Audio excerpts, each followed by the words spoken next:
Hace 8 días, hermanos, estuvimos viendo acerca de lo que representa y significa ser un discípulo de Cristo. En otras palabras, estudiamos el Evangelio aplicado a la vida de una persona.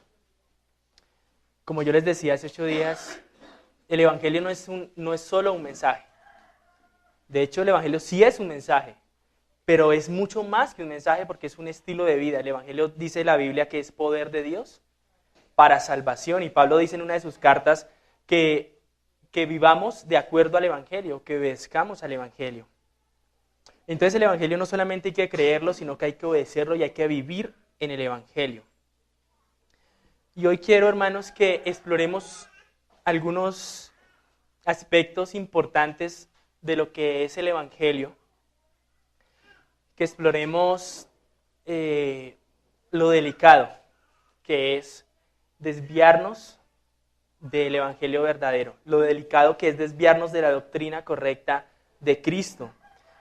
Y yo sé que algunos de ustedes no lo creen de esta manera. Dirán, bueno, pero si uno no cree de pronto exactamente así, no creo que sea tan importante. Bueno, la Biblia dice otra cosa y es lo que vamos a estudiar el día de hoy. Vamos a orar. Padre Celestial, a ti te damos toda la alabanza, Señor. La gloria te pertenece a ti, Señor, porque tú eres el único Dios verdadero. Tú eres el Salvador del mundo. Tú eres el Creador y sustentador. Tú eres el Señor de la iglesia. Tú eres la palabra profética, Señor. En ti se cumple todo aquello que fue prometido, Señor. Cristo Jesús, hoy queremos explorar un poco más acerca del Evangelio, Señor. Queremos conocer un poquito más, Señor, acerca de qué significa seguirte a ti, qué significa tomar nuestra cruz, Señor. Te adoramos y te bendecimos en esta hora y te damos a ti las gracias y entregamos este tiempo en tus manos. Amén.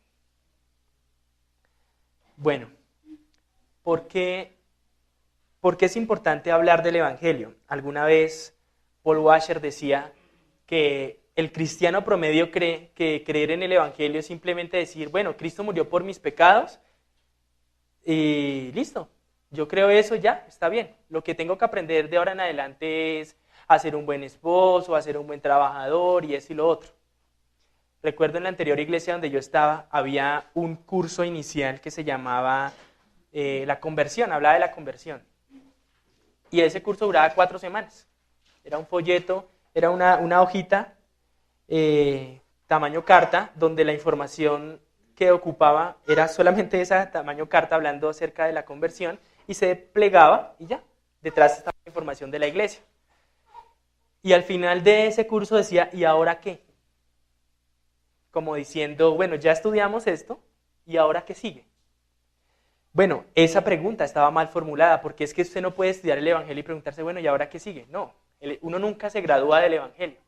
El Evangelio es, o sea, si pudiéramos hablar en términos humanos, no habría un postdoctorado como para decir, ya conozco el Evangelio.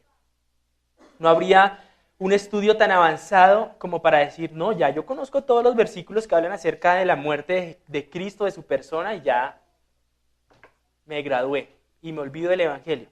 La Biblia hace advertencias tan delicadas. No sé si usted ha leído Primera de Juan. Dice, todo aquel que no tenga esta doctrina, no lo recibáis en casa.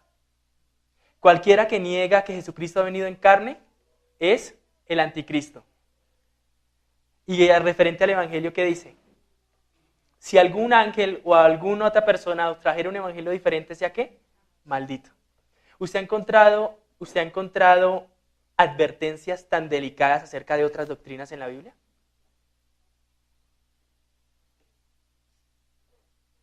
Acerca de la cena del Señor hay una advertencia fuerte, ¿cierto? Pero usted recuerda en ese momento que se diga, si ustedes no predican con tales aspectos, entonces serán malditos. Si ustedes no se visten de tal manera, serán malditos. Si ustedes no, si ustedes no oran de tal manera, serán malditos. O pilas con hacer esto, ¿cierto que no? Pero cuando se habla de Cristo y de su evangelio, hay advertencias supremamente delicadas en la Escritura. Muy delicadas que no podemos pasar por alto y es lo que yo quiero que veamos hoy como continuación a lo que vimos hace 8 días. Predicar el evangelio falso es delicado porque Dios desde la eternidad quiso colocar toda su sabiduría en Cristo y en el evangelio. ¿Qué significa esto?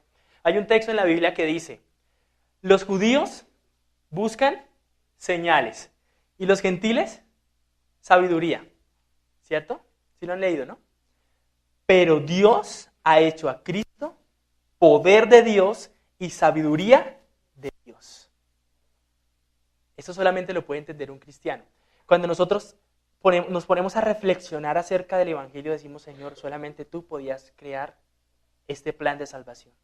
Solamente en tu mente eterna y perfecta podía caber la posibilidad de que Dios muriera en lugar del pecador. Solamente tú podías satisfacer toda tu propia justicia, no había otra posibilidad. Entonces, una de las cosas delicadas cuando nosotros nos desviamos del evangelio es que estamos diciéndole a Dios, tú no eres sabio, tú no eres inteligente, no queremos escuchar lo que tú tienes que decir. Es algo similar a lo que pasó allá en Génesis cuando la serpiente se le acerca a Eva y le dice, ¿con que Dios ha dicho? ¿Con que Dios os ha dicho que moriréis? No moriréis, sino que sabe Dios tal y tal cosa. Bueno, las personas que tergiversan el evangelio están tomando el lugar de la serpiente al decir que lo que Dios dice realmente no es así. Que no significa tanto que Cristo murió en una cruz por nuestros pecados. Que no significa tanto que debemos someternos a su señorío. Podemos optar por vivir de otra manera. Bueno, cuando alguien se para en un púlpito a decir esto, está colocándose en el lugar de la serpiente, está colocándose en el lugar de Satanás y está diciendo Dios no es sabio, Dios no es inteligente, rechacemos el consejo de Dios. ¿Por qué las iglesias bíblicas insisten tanto en la predicación del evangelio? Recuerdo, recién llegué a esta congregación, mi corazón tenía mucha sed de escuchar el evangelio.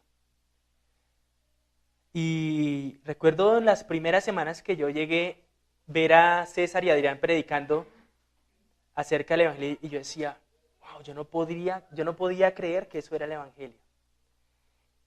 Y yo me entristecía mucho porque decía, Señor, si nosotros no conocemos el evangelio no podemos vivir para ti, no podemos honrarte. ¿Sí? Y si usted entiende el evangelio como Dios lo ha propuesto en las escrituras, usted se va a dar cuenta de que toda su sabiduría está oculta en Cristo y en el evangelio. De hecho, es el evangelio el que revela los misterios más profundos de la sabiduría de Dios en la cruz. No existe otra forma. Usted no puede estudiar la ley de Dios y llegar a conocer cuánta sabiduría tiene Dios para salvar al ser humano. No es posible. Las únicas conclusiones a las que usted podría llegar estudiando la ley es que Dios es santo, que Dios es perfecto y que Él condena el pecado. Pero usted no podría llegar a una conclusión de, bueno, ¿cómo puedo yo ser salvo? Es que ni siquiera se responde a esa pregunta. Dios es el que ha respondido a esa pregunta en las Escrituras. El ser humano nunca se ha formulado esa pregunta. Y usted dirá, Edgar, yo no creo eso, porque es que el joven rico se le acercó a Cristo y le dijo, Señor, ¿qué hago para heredar la vida eterna? Bueno, él se acercó no porque quisiera el evangelio, sino porque él creía que cumplía la ley de Dios. Hermanos, el evangelio es supremamente importante en una congregación. El evangelio es supremamente importante en la vida de un cristiano. Algunos hermanos de la iglesia yo les he dicho, no se preocupen por estudiar historia, no se preocupen por estudiar escatología, no se preocupen por estudiar esto y lo otro. Estudien el evangelio. Porque cuando ustedes entiendan y conozcan el evangelio profundamente, su vida será transformada. Pablo dijo allá en 2 Corintios que viendo a cara descubierta, como en un espejo, la gloria de ¿quién? Del Señor. ¿Qué pasa? Somos transformados de gloria en gloria en la misma imagen como por el Espíritu del Señor, el Espíritu de Dios. ¿Qué significa esto? Que entre nosotros más vayamos a las Escrituras, entre más escudriñemos el Evangelio, entre más nosotros busquemos conocer a Cristo en la Biblia, cada vez miraremos a un espejo mucho más claramente, y cuando veamos a Cristo de manera mucho más clara, entonces nuestra vida será transformada de un estado de gloria a otro estado de gloria. Eso es lo que la Biblia dice. Amén. El Evangelio es supremamente importante. Es tan importante que sin él no existiría Biblia. Sin el Evangelio, Cristo, o sea, el significado de la cruz de Cristo perdería todo sentido. Si Cristo hubiera muerto para otra razón. Sin el Evangelio no habría iglesia. O sea, no tendría sentido que estuviéramos reunidos acá y yo les diría, hermanos, vámonos, porque es que ¿qué hacemos acá? Porque si no está el Evangelio como columna vertebral del conocimiento y la práctica de la vida cristiana, entonces no hay cristianismo. Amén. Gálatas capítulo 1, verso 8 y 9. Quiero que todos lo leamos, por favor. Gálatas después de 1 de Corintios, 2 de Corintios, antes de Efesios, antes de Apocalipsis, después de Génesis. Gálatas capítulo 1, verso 8 y 9. No, vamos a leer desde el 6. Vamos a leer del 6 hasta el 10. Dice: estoy maravillado de que tan pronto os hayáis alejado del que os llamó por la gracia de Cristo para seguir un evangelio diferente. Pablo de una vez aclara, no que haya otro evangelio, sino que haya algunos que os perturban y quieren pervertir el evangelio de Cristo. Mas aún, si aún nosotros, ya lo delicado, Pablo se está incluyendo en esto. Mas aún, si aún nosotros o un ángel del cielo os anunciare otro evangelio diferente del que os hemos anunciado, sea maldito. Como antes hemos dicho, también ahora lo repito, si alguno os predica diferente evangelio del que habéis recibido, sea maldito. Dice Pablo en el versículo 10, pues busco ahora el favor de los hombres o el de Dios. Pablo está diciendo, al yo predicarles esto, al decirles esto, de que hay que conocer un solo evangelio y no otro, porque cualquiera que enseñe otro evangelio o vive otro evangelio sea maldito, yo no estoy buscando el favor de los hombres. No trato de agradar a los hombres, pues si todavía agradara a los hombres no sería siervo de Cristo. En otras palabras, Pablo está diciendo, el evangelio es tan delicado que si aún un mismo apóstol que fue comisionado por Cristo para traer la revelación del evangelio, llegase a predicar un evangelio diferente, ¿qué pasaría? Es maldito, es un maldito. Pero no es un maldito como el maldito que uno le dice a una persona. Cuando un pecador está de mal genio y le dice a otro, maldito.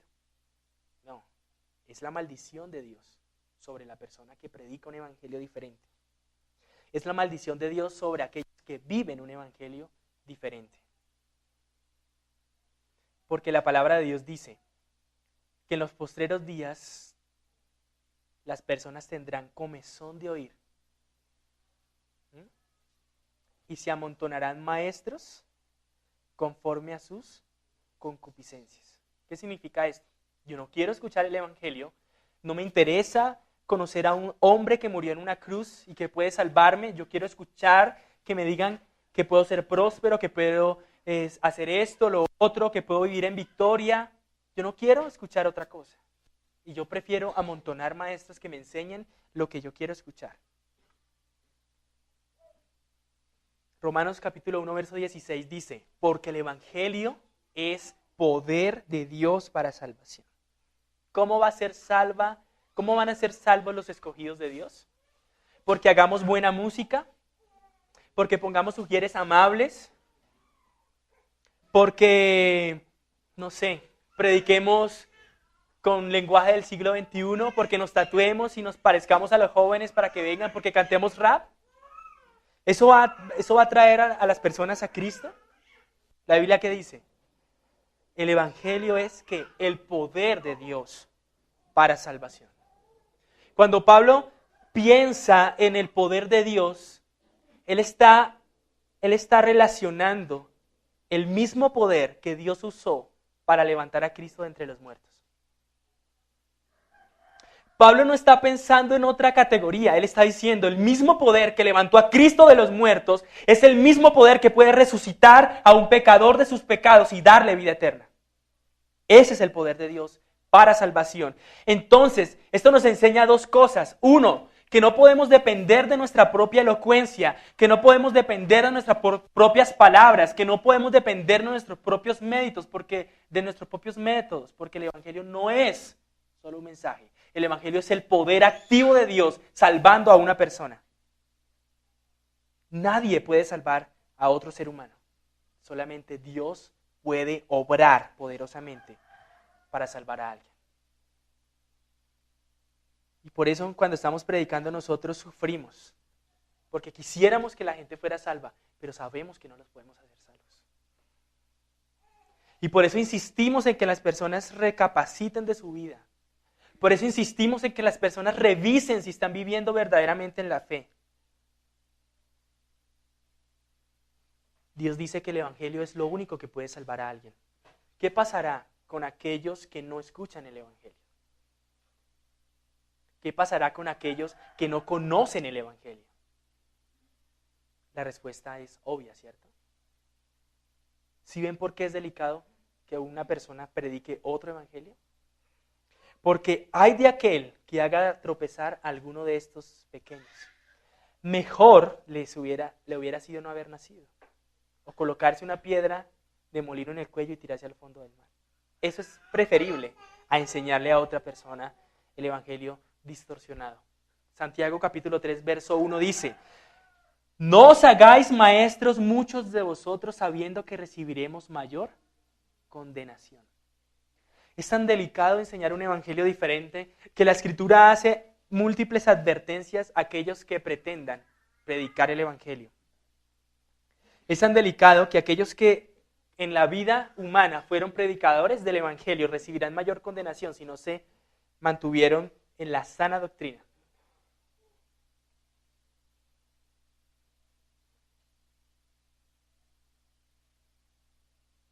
Pablo le dijo a Timoteo: el hombre de Dios debe exponer la Escritura con fidelidad. Debe cortar la Escritura con fidelidad. Debe enseñar la Escritura con sana doctrina. Y cuando Pablo le decía esto a Timoteo, lo decía en medio de una situación donde él tenía que ser un ejemplo de ministerio, porque había muchos falsos maestros alrededor que no estaban enseñando la palabra de Dios. Y Timoteo, siendo un joven, tenía que permanecer firme. Y por eso es que Pablo le dice a Timoteo: Dios no nos ha dado un espíritu de temor. Dios nos ha dado un espíritu ¿de qué? De poder y de dominio propio. ¿Por qué? Porque para poder predicar un evangelio de esta magnitud se necesita personas que sean valientes. ¿O qué vas a hacer tú cuando tú estés hablando delante de tu jefe y te diga: eso es absurdo, eso es estúpido lo que usted está diciendo, y perdóneme la expresión? O sea, ¿cómo se le ocurre a usted decir que vamos a perder toda nuestra vida por seguir a un hombre que murió hace 2000 años en la cruz? Eso es lo que te van a decir. Y en ese momento tú tienes que tener claro si tu vida está realmente centrada en el evangelio o si tú estás amoldándote a este siglo, como dice Pablo en Romanos capítulo 12, que no nos conformemos a este siglo, sino que renovemos nuestra mente. Alguna vez le predicaba a una persona y me decía: ¿pecado? No cabía en su mente ese término. En su léxico no existía la palabra pecado. Él no concebía que yo le dijera que eso es pecado. ¿Se dan cuenta que necesitamos un evangelio verdadero para ser predicado, pero también para ser vivido? ¿Qué no es el evangelio? El evangelio no es un discurso acerca de la ley. Algunas personas, cuando están predicando el evangelio, se enfocan tanto en la ley, y hay que hacerlo, porque fue el método que usó incluso Cristo. Expuso el corazón de las personas para que entendieran que no podían conformarse a la ley santa de Dios, y cuando estaban completamente destruidos por su incapacidad de alcanzar los estándares de Dios, entonces les ofrecía la gracia que puede satisfacer la ira de Dios por los pecados que ellos no pueden pagar por sí mismos y que Él, Cristo, iba a pagar en favor de ellos. Pero no podemos solamente hablar de la ley. Tampoco es motivar a una persona a que tenga una meta personal. Dios te ha prometido triunfar en esta vida. Dios tiene un plan maravilloso para tu vida. Hace 8 días vimos cuál es el plan de Dios para nuestra vida, ¿cierto? ¿Quiénes dicen amén a ese plan? ¿Ustedes creen que ese plan es atractivo para el mundo? Si yo le digo a un pecador, mira, Cristo te ordena que mueras a ti mismo, que tomes tu cruz y que lo sigas. Que te olvides de tus proyectos, que te olvides de tu familia, que te olvides de tu posgrado, que te olvides de tu viaje, que te olvides de todo, incluso de ti mismo. Y que lo sigas a Él y mueras y vayas camino al Getsemaní con Él. ¿Qué me dirá un pecador acerca de esto? Está loco. ¿Cierto? Eso es absurdo. ¿De dónde sacó usted eso? Pero ese es el plan de Dios para nuestra vida. Y eso solamente es obrado por el poder del Evangelio en nuestros corazones. ¿Por qué algunos cristianos están luchando aún, después de 5 años en esa congregación, están luchando con verdades tan claras en la Escritura como esta, de que debemos tomar nuestra cruz, renunciar a todo lo que somos y seguir a Cristo? ¿Por qué seguimos luchando? Porque no tenemos un evangelio completo. Si la persona es salva, no tiene un evangelio completo. Y si no es salva, pues no tiene el evangelio de ninguna manera. ¿Cierto?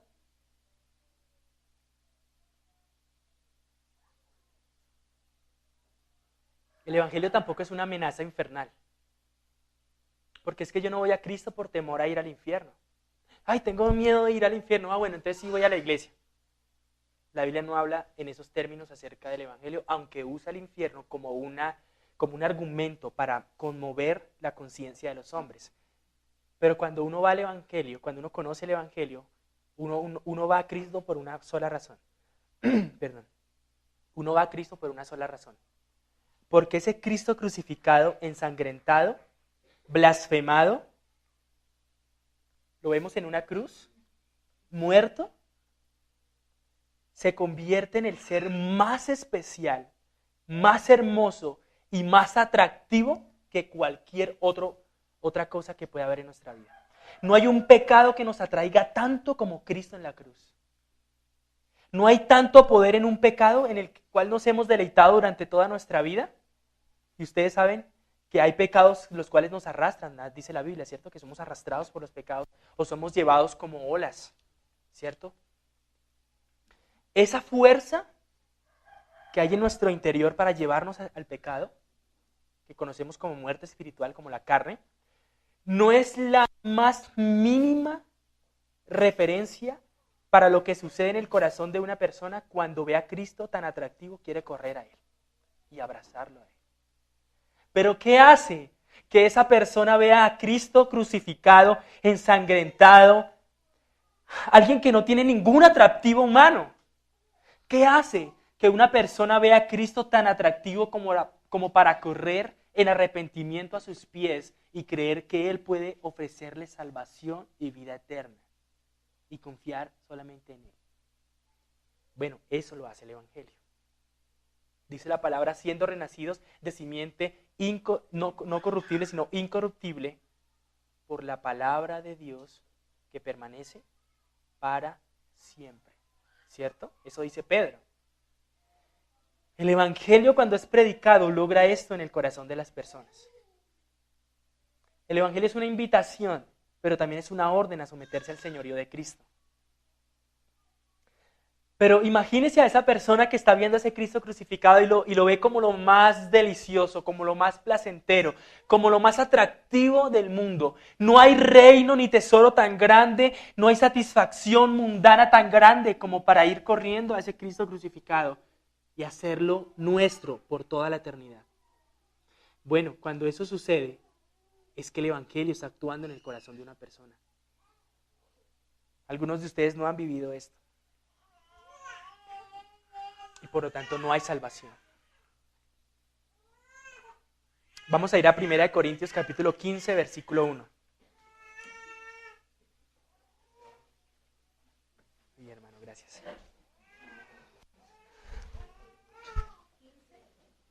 Primera de Corintios, capítulo 15.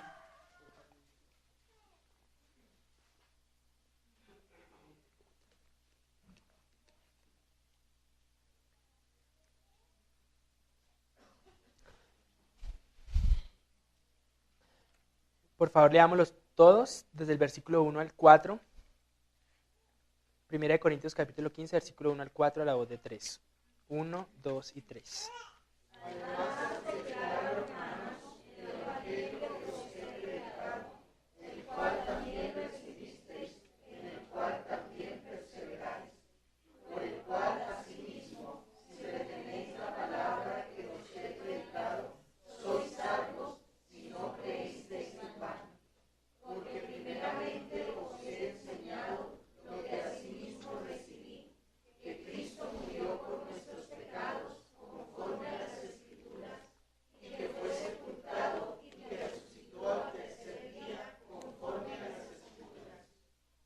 Amén. Pablo le está diciendo a los corintios, hermanos, yo les he predicado el evangelio que recibí de Cristo, no otro evangelio. Yo les estoy predicando el verdadero evangelio de Dios. Y si usted analizó el versículo, este versículo se divide en dos partes. Habla acerca de la persona de Cristo y habla acerca de la obra de Cristo, ¿cierto? Dice, además os declaro, hermanos, versículo 1, el evangelio que os he predicado, el cual recibisteis, en el cual también os perseveráis, por el cual asimismo, si retenéis la palabra que os he predicado, ¿qué? Sois salvos, si no creísteis en el pasado, en vano. Y dice el versículo 3, porque primeramente os he enseñado lo que asimismo recibí, ¿qué? Que Cristo murió por nuestros pecados. Pero no, Él no murió por nuestros pecados de acuerdo al siglo XXI, Él murió conforme a ¿qué? A las Escrituras. Porque es que algunos nos quieren decir que Cristo murió para darnos ejemplo. Y únicamente para darnos ejemplo. Y Él era una persona muy sabia y debemos seguirlo porque Él fue una persona superior en ciertos sentidos. Pero ¿qué dice la Biblia? Él murió de acuerdo a las Escrituras. ¿Qué dice Isaías 53? Que fue molido, que fue blasfemado, varón de dolores, ¿cierto? Que fue traspasado. Eso dice la Escritura y Cristo tenía que morir de esa manera, no de otra manera. Amén. Hermanos, el Evangelio es acerca de Jesucristo y eso parece tan obvio, ¿cierto? Pues Edgar, eso lo sabemos. Bueno, pueda que lo sepamos, pero a veces nosotros vivimos como si el Evangelio no fuera acerca de Cristo. Y creemos que el Evangelio es buena conducta. Y creemos que el Evangelio es cumplir ciertos requerimientos y el Evangelio no es eso. El Evangelio es conocer a Cristo y ser partícipe de Cristo. El Evangelio es todo aquello que nosotros tenemos en la vida cristiana. No hay nada más que nosotros tengamos. Pablo les dice a estos hermanos que él les está predicando el Evangelio que él había recibido. Y en el versículo 1 dice, hermanos, os declaro el Evangelio que os he predicado. O sea, el mismo Evangelio. ¿Se dieron cuenta que en el versículo que leímos anteriormente, en Gálatas, Pablo decía que si después de esta predicación del Evangelio viniera otro a predicar otro Evangelio, sería maldito? Pablo les está diciendo, hermanos, les estoy predicando el mismo Evangelio que siempre se les ha predicado. Y Pablo va a descomponer a qué se refiere este Evangelio. Él va a detallar en qué consiste el predicar y en entender el Evangelio. En primer lugar, en el versículo 1, dice Pablo que ese evangelio fue recibido por los corintios. Recibido. Y es un evangelio que hay que recibir. Y usted se dirá, bueno, recibir el evangelio es tan sencillo como creer en el evangelio. Bueno, no es tan sencillo. Y recibir en el lenguaje español, ¿qué significa? Recibir, ¿cierto? No significa nada más. Pero en el significado bíblico de la palabra, el acto de recibir algo significa rechazar todo lo demás. O sea, no es solamente recibir algo de acá y recibir algo de allá y recibir esto de acá, no. Cuando la Biblia habla de recibir el Evangelio, está diciendo, tú recibes el Evangelio y renuncias a todo lo demás. Renuncias a tu vida, renuncias a todo, absolutamente todo, que te aparte del único propósito que importa en la humanidad, ser semejantes a Cristo. Y sé que en este punto muchos dirán, difícil para mí creer que voy a perder 5, 6, 7 años de estudio, de posgrados, voy a perder el dinero que tengo ahorrado para viajar y eso porque el Evangelio no se trata de eso. Bueno, no significa que nosotros no podamos hacer nada en la tierra, significa que nuestra vida no está enfocada en esas cosas. El sentido y el valor que nosotros recibimos como personas no viene de lo que tenemos, ni lo que conocemos, sino de qué, de la posición que tenemos en Cristo.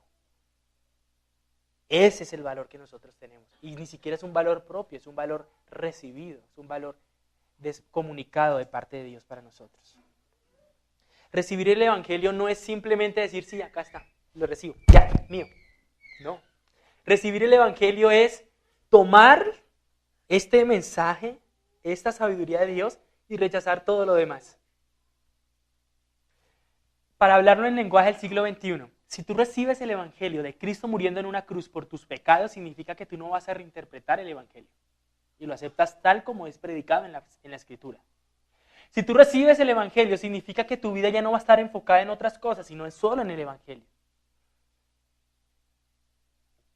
En otras palabras, lo que yo les estoy diciendo, hermanos, es que el Evangelio es una forma de vida, es una cosmovisión de vida. Es como si tú te colocaras unos lentes a través de los cuales vas a ver ahora todo lo que exista y todo lo que haces. El Evangelio debe determinar cómo tú consideras a otros. El Evangelio debe determinar cómo tú tratas a tus hermanos. El Evangelio debe determinar cómo te congregas. El Evangelio debe determinar cómo vives. El Evangelio debe determinar incluso qué estudias. Pero ¿cómo así, Edgar? ¿Sí? El Evangelio debe determinar qué estudias y todo lo demás.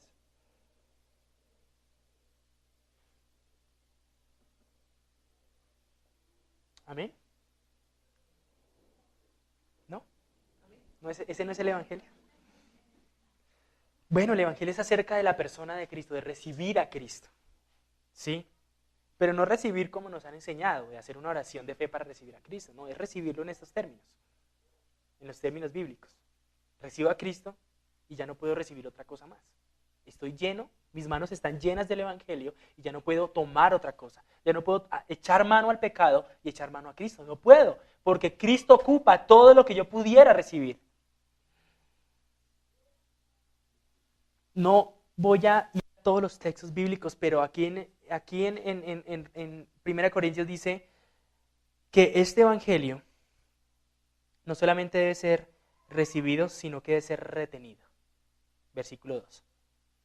Es un evangelio que hay que recibir, ya explicamos qué es recibir, pero es un evangelio que hay que retener.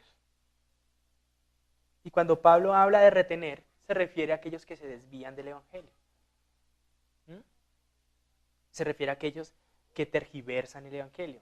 Usted puede tergiversar el evangelio de pronto de dos maneras. Con el deseo y el conocimiento pleno de rechazar completamente la obra de Cristo porque usted no quiere conformarse a la voluntad de Dios. O sea, usted conoce el Evangelio, pero no le importa, usted lo rechaza. ¿Sí? Usted sabe que la única forma de salvación es a través de Cristo muriendo en una cruz, pero a usted no le importa y usted dice, yo no me interesa, quiero vivir de otra manera. Otra forma de tergiversar el Evangelio es estando aquí sentados, pero no vivir de acuerdo al Evangelio. Porque no consideramos que verdaderamente lo que yo estoy predicando en ese momento sea bíblico. ¿Cómo así que voy a vivir de acuerdo al Evangelio? ¿Cómo así que el Evangelio moldea mi estilo de vida? No creemos esto. Entonces, pues no vivimos de acuerdo al Evangelio. Porque no lo consideramos como un estándar de vida para nosotros. La otra forma como uno puede distorsionar el Evangelio es por falta de conocimiento. Porque no conocemos y cosas tan sencillas del Evangelio nos parecen como extrañas. Y por eso no podemos vivir el Evangelio de Dios, el Evangelio de Cristo, el Evangelio que predicó Pablo y los apóstoles. Entonces, hermanos, hemos visto que este Evangelio debe ser recibido, pero recibido, pero negando todo lo demás. Tú recibes el Evangelio y ya no puedes recibir nada. No puedes echar mano del mundo, no puedes echar mano del pecado, no puedes echar mano de tus deseos, porque ya recibiste el Evangelio. En segundo lugar, debes retener ese Evangelio. En otras palabras, debes permanecer. Debes permanecer fundamentado en el Evangelio, en sus verdades y en lo que declara acerca de Cristo y su obra. También debes perseverar. Versículo 1. Perseverar en el Evangelio. Lo recibes, lo retienes y empiezas a caminar en ese Evangelio. Perseveras en vivir de acuerdo a ese Evangelio. Perseveras en predicarlo y en aplicarlo a tu vida. Y en cuarto lugar, no es un aspecto, simplemente es como una explicación de lo que pasa si retenemos el Evangelio. Es que si eso pasa es porque somos salvos. ¿Cierto? Dice el versículo 2. Por lo cual, asimismo, si retenéis la palabra que os he predicado, ¿qué pasa? Sois salvos. O sea, si ustedes están reteniendo el Evangelio es porque son salvos. Es lo que está Pablo diciendo acá. O sea, si ustedes retienen el Evangelio, ¿es por qué? Porque ya son salvos. De otra manera, no van a retener el Evangelio. ¿Cierto? Y Pablo ahora, después de explicar lo que significa el Evangelio en la persona de Cristo, ahora nos va a hablar acerca de lo que significa el Evangelio en la obra de Cristo, lo que Cristo hizo. Porque primeramente os he enseñado lo que asimismo que Pablo también recibió el Evangelio y él estaba entregando. Entonces vemos una aplicación práctica acá, hermanos. Usted tiene que recibir el Evangelio, pero también tiene que ¿qué? Entregarlo, para que otros reciban ese Evangelio. Pablo recibió ese Evangelio. ¿Y el Evangelio en qué consiste? ¿Quién? Que alguien murió y que murió por un propósito. En primer lugar, murió Cristo. ¿Y por qué es importante esto? Que fuera Cristo el que muriera. Bueno, nadie más podría morir. Dice Pablo en Romanos, alguien pudiera osar morir por sí mismo. Por ahí alguien quisiera morir por el bueno. Pero Cristo era el único que podía morir por los pecadores. Porque era el único que podía morir en lugar de alguien. Si usted dijera, no, yo no necesito a Cristo, yo quiero morir por mis propios pecados. Bueno, usted va a morir por sus propios pecados, eternamente. No puede pagar. O sea, si usted quiere pagar por sus pecados, va a pagar en el infierno y en el lago de fuego. ¿Cierto? Pero solamente Cristo podía pagar por pecados que no eran de Él. Cuando se habla acerca de Cristo, ahí en el versículo 3, está haciendo referencia a su condición mesiánica. Él cumplía la ley, él cumplía las promesas de ser el Mesías verdadero que salvaría al mundo de sus pecados. ¿Cierto? Él es el Salvador del mundo, el que salvaría a su pueblo de la condenación eterna. Cristo Jesús no solamente era Salvador, sino que es el único que tiene vida eterna. Cristo dijo, el que cree en mí, a los que el Padre me ha dado, yo les doy vida eterna. Nadie más tiene vida eterna, sino Cristo tiene la vida eterna, porque Cristo mismo dijo que el Padre le había dado la potestad de dar vida a quien Él quisiera dar vida. ¿Amén? ¿Dice eso la Escritura o no? Juan capítulo 10 dice eso. Dice la Escritura que Cristo es el único mediador entre Dios y los hombres. El único mediador, el único que puede dar vida eterna, el único que puede representarnos delante de Dios y representar a los hombres también delante de Dios para con nosotros. En otras palabras, Cristo es el único que puede representar a los hombres delante de Dios y a Dios delante de los hombres. ¿Cierto? Cristo es el único Dios hombre.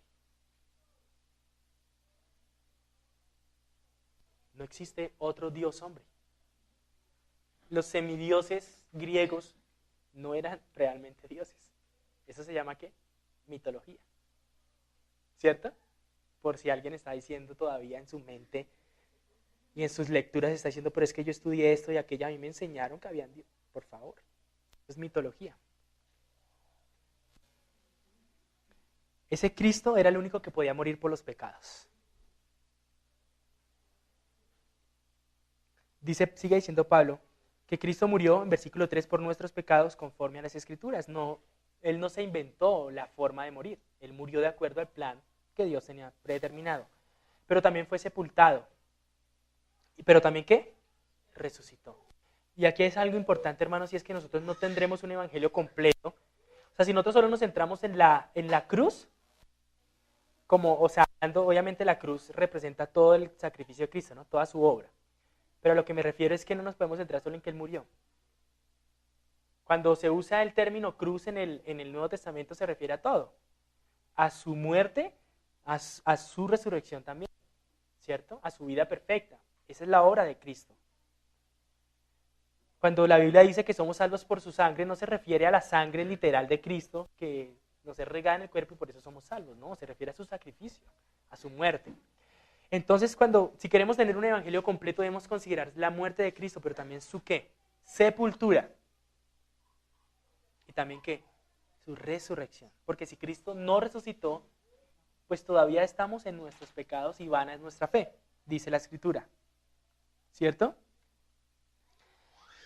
Cristo murió por nuestros pecados.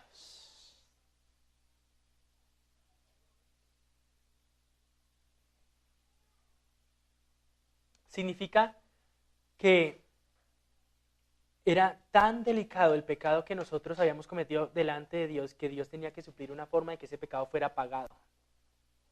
De otra manera, ese pecado nunca hubiera sido perdonado de otra manera, de otra forma.